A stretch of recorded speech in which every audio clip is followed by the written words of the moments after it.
사도행전 4장 1에서 15절 말씀입니다.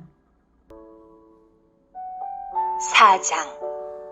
사도들이 백성에게 말할 때에 제사장들과 성전 맡은 자와 사두개인들이 이르러 예수 안에 죽은 자의 부활이 있다고 백성을 가르치고 전함을 싫어하여 그들을 잡음에 날이 이미 저물었으므로 이튿날까지 가두었으나 말씀을 들은 사람 중에 믿는 자가 많으니 남자의 수가 약 5천이나 되었더라.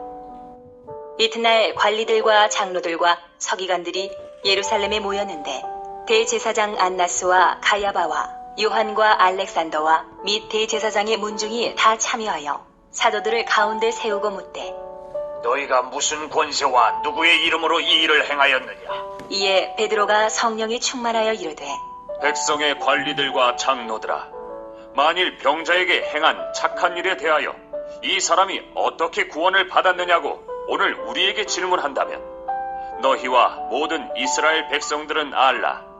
너희가 십자가에 못 박고 하나님이 죽은 자 가운데서 살리신 나사렛 예수 그리스도의 이름으로 이 사람이 건강하게 되어 너희 앞에 섰느니라.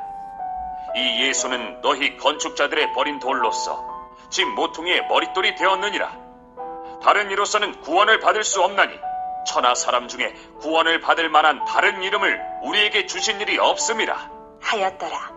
그들이 베드로와 요한이 담대하게 말함을 보고 그들을 본래 학문 없는 범인으로 알았다가 이상히 여기며 또 전에 예수와 함께 있던 줄도 알고 또 병 나은 사람이 그들과 함께 서 있는 것을 보고 비난할 말이 없는지라 명하여 공회에서 나가라 하고 서로 의논하여 이르되 사랑하는 형제 여러분, 6월 25일 금요일 저녁 묵상에 오신 것을 환영합니다. 오순절 성령 강림으로 역사는 마지막 시대에 막이 올랐습니다.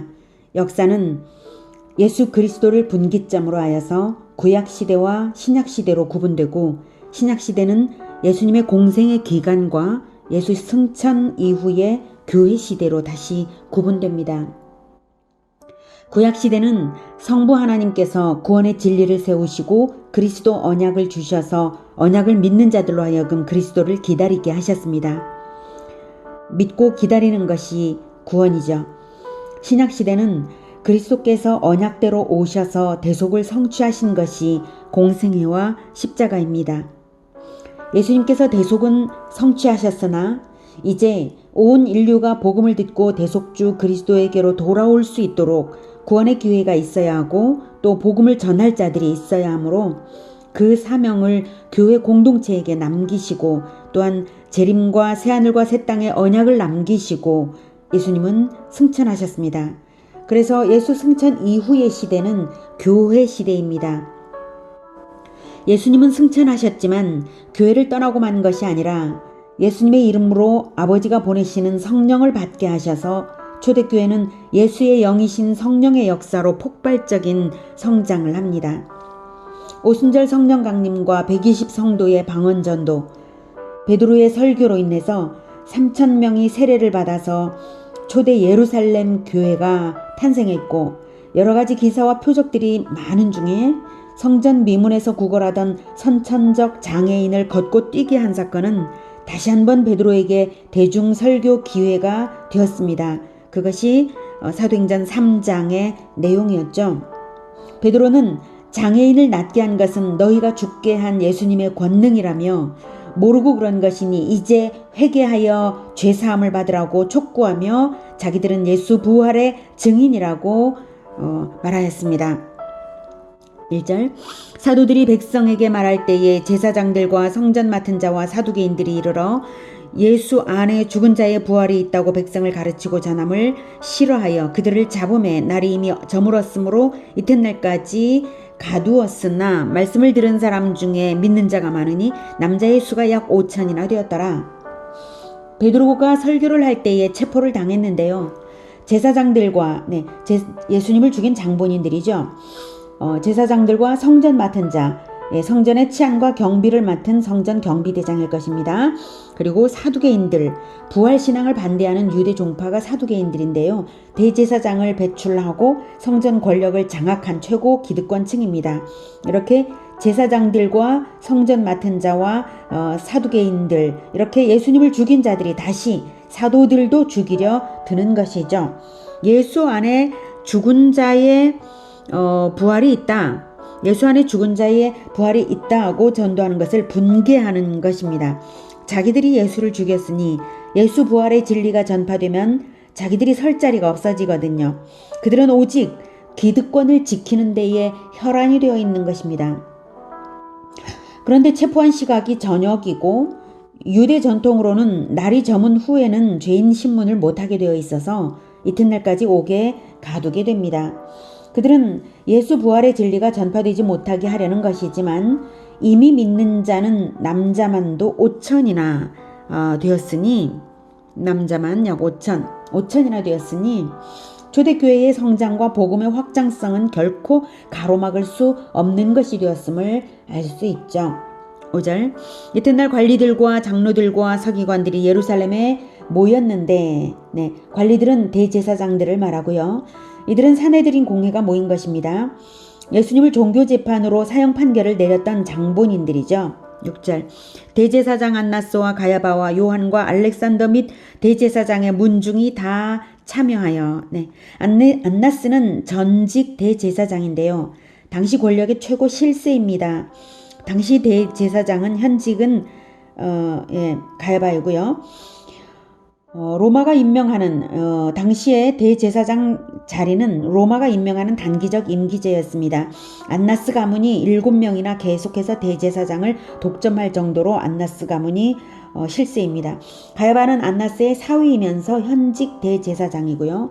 요한과 알렉산더에 대해서는 정확한 자료가 없지만 대제사장의 문중, 즉 안나스 가문 사람들입니다. 요한은 어쩌면 이제 안나스의 아들로 알려진 요나단일 것이라고 추측되고 있습니다. 이렇게 안나스 문중이 다 몰려온 것은 자기들이 죽인 예수의 영향력이 다시 살아난 것에 대해 크게 위기감을 느꼈기 때문에 공동 대응을 하기 위한 것이죠. 7절, 사도들을 가운데 세우고 묻되 너희가 무슨 권세와 누구의 이름으로 이 일을 행하였느냐. 그들의 질문의 의도는 예수의 권세와 예수의 이름으로 이 일을 행하였다고 대답하면 이단으로 정죄된 자의 이름으로 행한 것을 다시 정죄하여서 심판하고자 하는 것입니다. 이 일, 즉 선천적 장애인이 완전히 나음을 받은 것 그 자체를 관심도 두지 않고 있죠. 무슨 권세와 누구의 이름으로 행하였냐, 이것만 묻고 있어요. 이 일이, 그것이 너무나 축복된 일이고 신기하고 놀라운 일이어서 하나님이 아니고는 도무지 행할 수 없다는 생각 같은 것은 추호도 없습니다. 그러거나 말거나 자기들의 정치적 계산대로 대답이 나오기만 해라, 그러면 어떻게든 죽여야지 하는 요량인 것입니다. 8절, 이에 베드로가 성령이 충만하여 이르되 백성의 관리들과 장로들아, 만일 병자에게 행한 착한 일에 대하여 이 사람이 어떻게 구원을 받았느냐고 오늘 우리에게 질문한다면 너희와 모든 이스라엘 백성들은 알라. 너희가 십자가에 못 박고 하나님이 죽은 자 가운데서 살리신 나사렛 예수 그리스도의 이름으로 이 사람이 건강하게 되어 너희 앞에 섰느니라. 베드로가 정말 담대하죠. 그러고 보니 함께 감옥에 나은 자, 장애인이었던 자도 함께 감옥에 갇혀 있었네요. 자, 아무튼 그들의 질문을 오히려 기회로 삼아서 예수는 그리스도라고 베드로가 선언하고 있습니다. 백성의 지도자 여러분, 병자에게 행한 착한 일 때문에 물어보는 거죠.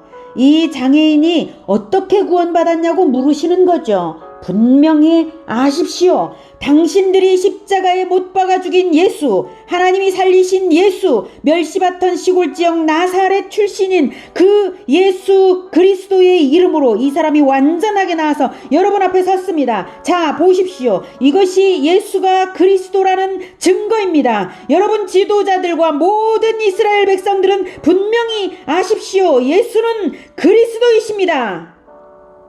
전율이 느껴지는 설교가 아닐 수 없습니다. 11절, 이 예수는 너희 건축자들의 버린 돌로서 집모퉁이의 머릿돌이 되었느니라. 다른 이로서는 구원을 받을 수 없나니 천하 사람 중에 구원을 받을 만한 다른 이름을 우리에게 주신 일이 없음이라 하였더라. 오직 예수 그리스도로서만 구원을 받는다고 담대하게 선언을 했습니다. 이보다 더 강력한 설교는 없습니다. 대적들 앞에서, 대적들을 향해서 말입니다. 지난번 설교도 목숨 건 설교였는데 이번에는 더욱 그렇습니다. 재판정에서, 피고인의 자리에서 폭탄을 터뜨린 것 같은 영적 충격을 주는 설교입니다. 이 예수는 너희 건축자들이 버린 돌로서 진모퉁의 머릿돌이 되었느니라. 이것은 시편 118편 22절의 인용인데요. 전후 문맥과 함께 보겠습니다. 시편 118편 16절에서 24절. 16절. 여호와의 오른손이 높이 들렸으며 여호와의 오른손이 권능을 베푸시는도다. 내가 죽지 않고 살아서 여호와께서 하시는 일을 선포하리로다. 네, 하나님께서 예수님을 부활시키심으로 인해 복음이 세상에 선포될 것을 지금 말하고 있죠. 18절. 여호와께서 나를 심히 경책하셨어도 죽음에는 넘기지 아니하셨도다. 네, 고난을 당했지만 부활을 거듭 말하고 있고요. 19절. 내게 의의 문들을 열지어다. 내가 그리로 들어가서 여호와께 감사하리로다. 네, 마음의 문을 열어서 주를 영접하라는 것입니다. 그리스도를 영접하라는 것입니다. 20절. 이는 여호와의 문이라 의인들이 그리로 들어가리로다. 네, 그리스도를 영접하면 그리스도가 천국 문이 되어 주십니다. 21절. 주께서 내게 응답하시고 나의 구원이 되셨으니 내가 주께 감사하리이다. 건축자가 버린 돌이 진모퉁의 머릿돌이 되었나니 이는 여호와께서 행하신 것이요 우리 눈에 기이한 바로다. 이 부분이 인용 구절이죠. 여기서 말하는 집은 건축물을 말하는 것은 아닙니다. 건축물에 비유한 것이죠. 성경에서 집은 하나님의 집, 가문, 왕가, 나라 등을 의미합니다. 그러므로 머릿돌이 되는 돌은 나라를 시작하는 왕을 의미합니다. 건국자를 의미합니다. 머릿돌이 있으면 머릿돌 옆으로 돌들이 차곡차곡 세워져서 건축이 되는 것처럼요. 건축자가 버린 돌이 진모퉁의 머릿돌이 되었다는 것은 나라를 세워야 할 지도자들에 의해 버림받은 자가 새로운 나라를 건국하는 왕이 되었다는 뜻입니다. 이는 여호와께서 행하신 것이요 우리 눈에 기이한 바로다. 네, 바로 그렇게 출발되는 새로운 나라가 하나님 나라라는 것입니다. 여호와께서 행하신 것이요. 네, 이것이 아무도 생각지 못할 놀라운 일이라고, 우리 눈에 기이한 바로다. 아무도 생각지 못했다고, 놀라운 일이 될 것이라고 시편이 예언한 것입니다. 14절. 이날은 여호와께서 정하신 것이라 이날에 우리가 즐거워하고 기뻐하리로다. 여호와 하나님께서 태초부터 작정하시고 이루어 가시는 일이라는 것입니다. 여호와께서, 이날은 여호와께서 정하신 것이라. 네, 하나님께서 정하신 대로 반드시 이루어질 날이라는 것을 시편이 말했습니다. 이날, 그리스도의 날, 구원의 날은 믿는 자들이 큰 기쁨의 날이라고 시편에 노래한 것입니다. 그날이 어느 한 날만을 말하는 것은 아니고요. 예수님의 초림부터 재림까지 이 시대를 말하고 있는 것입니다. 베드로는 유대인들이 잘 아는 시편을 인용하면서 바로 당신들에게는 버림받은 예수가 하나님 나라의 왕이요 새로운 교회 공동체의 출발점이 되었다는 것이고 그것이 시편의 예언대로 된 일이라고 말하고 있는 것입니다. 아무 말로도 항변할 수 없게 그들의 시편을 인용하여서 설교를 하고 있죠. 다시 사도행전. 그들이 사내들인 공회가 베드로와 요한이 담대하게 말함을 보고 그들을 본래 학문 없는 범인으로 알았다가, 학문 없는 범인은 정규 랍비 교육을 받지 않은 일반인이라는 것입니다. 보통 사람인 줄 알았는데 설교를 너무 잘하니까 놀란 거죠. 이상히 여기며 또 전에 예수와 함께 있던 줄도 알고 또 병 나은 사람이 그들과 함께 서 있는 것을 보고 비난할 말이 없는지라 명하여 공회에서 나가라 하고 서로 의논하여 이르되. 베드로의 설교에 반론할 어떤 것도 없게 된 것은 병 나은 사람이 그들과 함께 서 있었기 때문입니다. 이제 더 이상 할 말이 없다는 것은 그들의 완악함을 다시 보게 하는 부분입니다. 기적을 보았고 또 진리의 설교를 들었으면 회개를 해야 마땅한 것입니다. 하나님을 두려워해야 정상인 것 아닙니까? 예, 하나님의 종들로 자처하는 자들이. 예.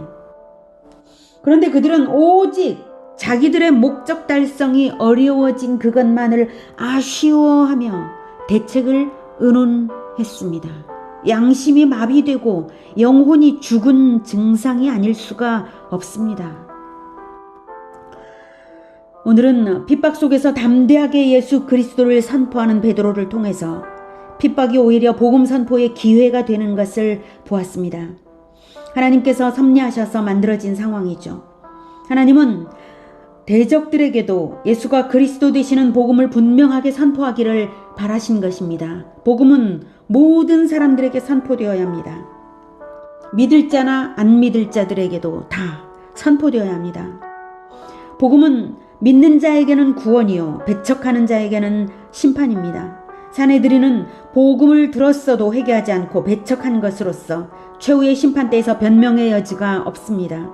그들은 자기들의 기득권을 우상으로 숭배하고 있기 때문에 기득권 외에는 아무것도 보이지 않고 아무것도 들리지 않는 사람들처럼 오직 기득권을 움켜쥐는 일, 그것만을 위해 움직이고 있습니다. 오늘 시편의 인용처럼 우리는 마음의 문을 활짝 열어서 예수님을 영접하고 또한 예수님을 통하여 천국 문을 드나들듯이 복음을 담대히 선포해야 하겠습니다. 여기 천국 문이 있으니 들어오라고 외치는 베드로처럼 외치는 우리 모두가 되기를 축복합니다. 기도하겠습니다. 하나님, 우리가 마치 천국 문에서 외치는 문지기들처럼 여기 천국 문이 있노라고, 천국 문이신 예수님이 계시다고 믿으라고 외치는 그런 자들이 되게 하여 주시옵소서. 베드로처럼 담대하게 복음을 선포하는 자들 되게 하여 주시옵소서. 우리가 그렇게 하고자 합니다. 우리가 세상 그 어떤 것도 두려워하지 않고 하나님께서 열어주신 영적인 눈을 열어주셨사오니 이 열어주신 눈을 크게 뜨고 천국의 비전을 바라보면서 오직 복음을 위하여 오직 예수 그리스도의 영광, 하나님의 영광을 위하여 살아갈 수 있게 도와주시옵소서. 예수 그리스도 이름으로 기도드립니다. 아멘. 이어지는 시간은 개인 기도 시간입니다.